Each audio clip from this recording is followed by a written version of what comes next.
La santé n'a pas de prix, la santé n'a pas de prix, c'est pour cela que nous vous recommandons l'eau potable Achille Aqua. Déjà à Kinshasa, tous les 24 communes, Achille Aqua, l'eau potable est là. Les abonnés de la chaîne YouTube Xile Botelwa, nous vous recommandons l'eau potable Maya Peto, Maya Kimia, Maya Bangelou. Senga Achille Aqua, partout où vous êtes, le numéro est là. Écrivez-nous, appelez-nous, contactez-nous. Nous sommes là. Et la livraison à domicile, ça s'est fait avec beaucoup de sécurité. Achille Aqua, Maya Kimia, Yapeto. Merci. Ata na kufi, oba kufa pe nyonso wana moko ta zonga po ya kosenga bino bambongo. Merci na bino. Ala ka motema naza nango, il faut ba recharger yango. Depuis na ya en tout cas batanga ke. Ya vraiment bandeko nanga na sengi bosunga ngai na zonga Afrique du Sud. Tenka na ministre ya finance. Soko sinelenga ta dossier wana. Nzamba obakisela yo ebele. Akopesa yo ebele. Non, na ndenge ba policier ba humilienga on dirait na kesenga ministre mo orke na za fonctionner na landi de dossier nanga moko. Bozala quand même. En même temps, un mois déjà yango eleki kuna rendez-vous na ye izoleka. Bongo lelo oyo. Soki likambo ya mabe par exemple, to souhaité te. Ozomona. Donc yango wana piqué wana après mbamona mona porta ya ba liwa menzamba boyaki na ba prière ya bato. Je crois maman Denise, merci à trop maman Denise Nyankeo na assistance wana ya ko asiki ba soin nzamba sungi ya bika. Mais maintenant trop kana ye ezosenga faut azonga rapport na contrôle. Ba à chaque fois ça ba rendez-vous na docteur BTT. Ozomona. Donc yango wana moni to comme na niveau tout ça la vidéo peut-être na vidéo message ko kende rapide. Parce que vidéo et au côté ata ndila ta chobo na makolo. Et au bout ata na sa mapeka. To message est comme parce que son mutaye ba empêcher ya kota te amona ministre te.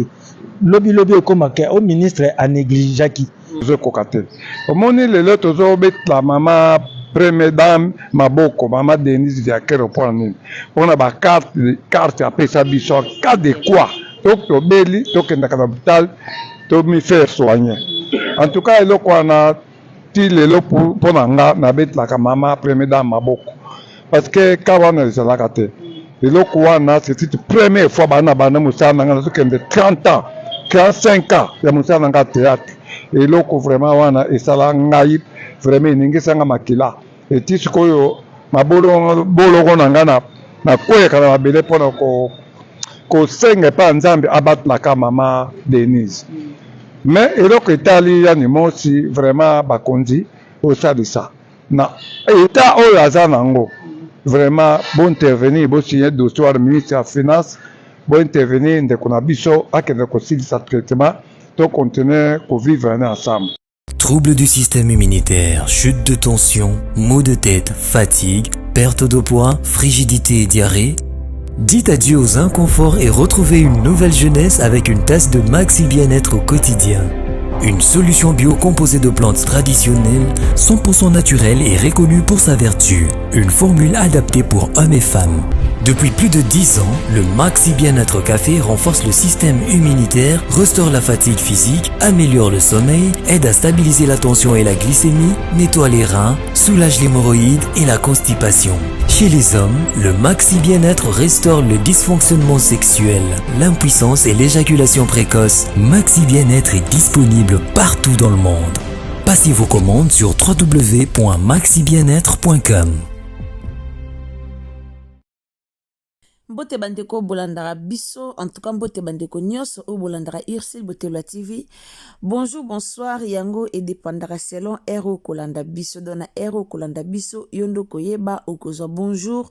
tope okozwa bonsoir. Alors bande konanga likambo ya ndimosi na si tolobeli likambo ya ndimosi awa deja mbala ebele. Ya ndimosi o bozomona azwa vraiment ngolu ya Afrique du Sud mbala mibale pona ba traitement. Azwa vraiment ngolu ya mama Denise Nyankeru akota likambo na ye. Donc azwa vraiment ngolu wana. Alors papa na biso ya ndimosi kaka nde bomoni azalaki malade. Bande ko soki lelo gouvernement ekomi koboya en tout cas boza na expliquer bino likambo normalement na expliquer bino clair ndenge likambo ngo ezali ndenge biso toyebeli. Alors bande konanga so ezambala liboso en tout cas koti na chaîne na biso na préféré au s'abonner au partager et aux amalons mingi donc tango koti na chaîne na biso ceux qui ezali première fois na yo au visiter biso en tout cas kende ka place ba komi abonner donc au s'abonner et au sa malamu mingi. Abonnez-vous, commentez, likez, partagez biso partout, partagez na Messenger, partagez na Facebook, partagez partout nzambalola ako pambola yo. Tango po s'abonner ko bosa na te cliquez cloche ya notification pour que prochainement tango to ba analyse donc omona yango esika nyonso oko uzala. Bande konanga histoire ya papa ya ndimosi eza ndenge nini. Mama Denise Nyankeru akotaka vraiment likambo ya papa oyo papa ya ndimosi autaki kobela do soki kokufa metozanga ye. Do yandi mosi soko kufa mena minute toloba boye tozana ete mesia kufa kala. Mais papa na biso mama na biso Denise Nyankeru akotaki vraiment likambo ngo asunga ki yandi mosi na ba traitement aya kozwa traitement na ye na Afrique du Sud. Donc ba évacuer ki ye ayaki Afrique du Sud pona kozwa ba traitement na ye yandi mosi ala na problème motema. Donc motema na ye chaque jour ba sokola kaya. Donc chaque mois to chaque rendez-vous à Kendaka ba lavaka yango do ba sokolaka motema na do chaque rendez-vous ba pesa do ba talaka balandela motema na pour que azala toujours na bon moi. Bon monde tiba na Afrique du Sud a okoza izana batunsu ba vivre azabo me motema neza di banda ma balandela yango yana mutunsu ba vivre bo monia solo ngoli lambo moni motema na eza et donc do tiango li banda. Isa bongo ba malade belé za bongo surtout mingi ceux que nos pays étrangers ba pays ba soignera bien au monde aux anneaux toujours en vie malgré ba difficulté malgré maladie mais au monde aux anneaux na bon moi. Alors yandi mo si maladie moko abela kawana esengela kaka ba traiter na libanda mboka. Esengela kaka ba traité libanda mboka do esengela teke ba traité na kati ya mboka na biso bino mo boyebi Congo na biso ba soin vraiment ya malonga ezalaka nango te. Pourquoi na lobi bongo parce que balingi mbongo mingi au mona mutu do kazana ba condition moko mais au mona ka monta moko ya mbongo ba katela mutu mo na mutu malamu kuto na famille ba préférer mutu malamu kufa basala matanga po monta mbongo ane ko ozala te ba maladie musuna mboka na biso ba traité yango te vi ke ba expert vraiment ba la penza te wana lobi nanga lukuta te na lobi o nga na yebi. Alors bandeko bolandanga soki yo yebi no na ndenge na yo ko ya ko critiquer ngai te nga na lobi na ndenge na yebi ke na mboka na biso ba soin ya malonga ezalaka te. Yango bomoni même bango mo bakonza mboka so babeli bakenda kozwa soin di banda ya mboka. Yandi mos en tout cas bakipa ki pa mama Denise Nyankeru apesa ki ba mbongo na ye basala ki esengela ki basala bazwa ki passeport ya rapide ba yaki penza na pays libanda na Afrique du Sud ba traitaka ye azongaka na ye normal. Alors tant azonga ki normal esengela ka ya lisusu rendez-vous na ye pour que ba bongisa susu ka ndenge zalaka ayaki pe rendez-vous na ye ba lavaki ye motema basala ki esengela ki basala azonga ki lisusu Kinshasa. Alors il fallait azonga lisusu na poto donc azonga lisusu na Afrique du Sud disons pour aya kozwa traitement na ye kaka ndenge zalaka. Donc banda rendez-vous na ye ba pesa ki rendez-vous et ça déjà un mois eleki bazo kipete depuis à côté ki lettre na à côté ki mukanda déjà kuna na ba gouvernement na biso ka ande boyebi tisiko bazo kipete. Ministre te mutu aboyi ko kipeye mais ba policier ba boyi ko kutanisa ye na ministre. Alors tozo ebate eza loi o epesa maki to eza kaka ke bapolisier ya mboka na biso nde basali yango mpo normalement ndenge yakendaka bongo bango nyonso bayebi ke rendez-vous na ye bayebi badate ya rendez-vous na normalement il faut bayeba badate ya rendez-vous na ye il faut bayeba ke date oyo ye ndimoso okende rendez-vous donc il faut ba make sure kaza na passeport na ye visa na ye eza nano en cours il faut babiloko wana nyonso bayeba yango mais depuis akotisaki demande mpo bapesa ye visa jusqu'à présent bazoboya kokutanisa ye na ministre même mpo akende bakutanisa ye na makambo ebelebele mpo ake kozwa visa jusque là bazokalile ye série moko boye tovandaki barimer kaka ndenge kongola alingaka barimer kaka ndenge kongola mpe alingaka kobebisela bato baopportunité biso nyonso toyebi ke ye ndimoso azwi baopportunité na ye ya bien epai ya mama na biso Denise Nyankero. Alors série moko nayebi te so nazaka na video yango mais je ne pense pas série moko boye tovandaka boye tomoni na internet ye ndimoso aye koposte ndako moko ya deux niveaux chantier moko ya deux niveaux akotaki na kati azobina bato baye kokomante ebele ke yo ozokosa maladi oliaka mbongo epa mama Denise ma yo koto ozotonga na yo bachantier na yo oza na yo na mbongo na yo boliaka bambongo ya gouvernement bato balobaki ebele na video wana soki nazaki so na video wana na ngai natiela bino video wana namona yango sur l'internet donc sur TikTok namonaki yango sur TikTok et puis bato ebele bakommentaka video wana mpona koloba je ne pense pas que so nake na TikTok leo nabeti so ya ndimoso nayebi te na otala video wana so namoni video wana na oyela bino yango lisu na analyse bato bakomantaka ebele mpo na video oyo ya ndimosi asalaka bato balobaka ebele ozolia mbongo ya gouvernement ozolia mbongo ya mama na biso Denise Nyankero ozolia mbongo ya mboka me yo koto ozotongaka koto okosaka bamaladi gouvernement ezwaka en charge me koto otongaka bato balobaki ebele.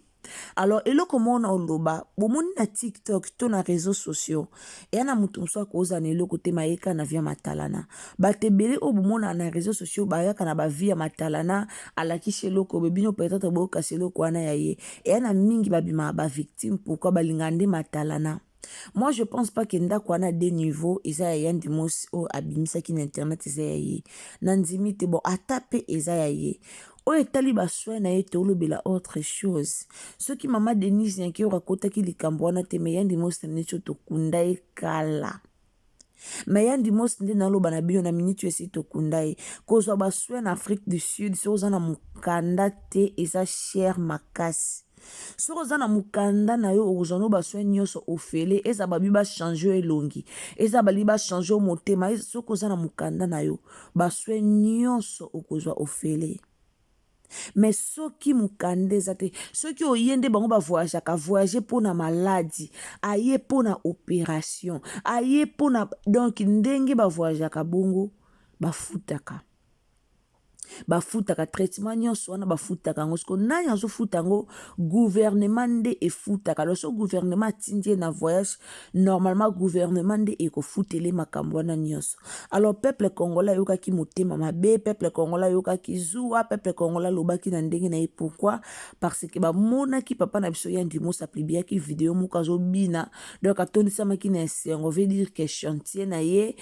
pour dire que chantier na ye ekomi à la fin chantier na ye ezosila bato batali chantier wana batali vie na ye balobi non moto oyo azoyiba mbongo na gouvernement or ya ndimos aza kutu libanda ya makambo wana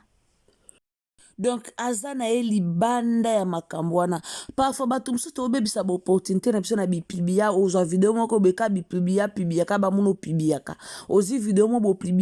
opibia yango nzoka video wana eye ecréele yo mama na problème alors toyebi te ndako wana eske eza ya ndimos to eza ya ye te mais personnellement nga na ndimi na nga teke ndako wana oyo apibiaki ezaki ya ye te alors tozoyeba te eske bacommentaire wana bato bamemaki video yango na gouvernement bacommentaire wana bato balakisaki yango na gouvernement yango nde esali ke baabandone ye tozoyeba te po banda kozwa batraitement na ye banda affaire na mama na biso Denise Nyankero nano aleka na internet te po aya kolela nano aleka te po aya kolela ke botinda nga rendez-vous faina kende rendez-vous eseleki nano aleka te aleka nanu te ezalaka pena ke soki kaka rendez-vous na ye bientôt rendez-vous na ye omona aye deja batindaki ye deja bomonaki deja bafilmaki ye wana na aéroport deja ayaki mais tour oyo ti sikoyo un mois déjà eleki un mois déjà eza ebele bato bapesaka barendez-vous ayebi ke ntango naopesa moto rendez-vous na espace ya boye tosisa makambo nyonso alors ye banda bapesaki rendez-vous jusqu'à présent un mois alela aleli bandeko nanga gouvernement botela biso likambo lelo soki yandi mosa kufi lelo soki yandi mosa aza suna bomo ete akufi en tout cas bato bayor pesaka faute o te famille na ye o basalaki be me bino moko bozomona bino moko bozomona papa na biso aye kolela bandeko o boloba mpona video en tout cas nga funa lukaka video wana tiela bino bandeko nanga na oluka video wana na tiela bino awa moni ba video musu mutu musu akokenya na chantier bato to omona ngo na tiktokeuse moko mwena tanga kombo eza te ake na chantier bato filma kangi ba photo lokwa chantier na ya kangi ba photo e aye ko publier ngo na internet mukolo chantier wana moni azaki ya kotomboka mabeto mona ki ba commentaire ke zongi mukolo chantier tomboki o eza chantier na yo te eza chantier na nga pourquoi kosala boye donc ezaki ba makambo ebele alors yandi mosi yeyo aosenga lisungi ere yango bandeko nanga ndeko okoti penzo oyo ndeko okoi na émission oyo ndeko okoi na page oyo partager yango partout donc partager na ba Facebook na ba WhatsApp tinda lien na baninga toyeba papa na biso ere yango oyo azobeta na ekelelo ere yango oyo bosunga ye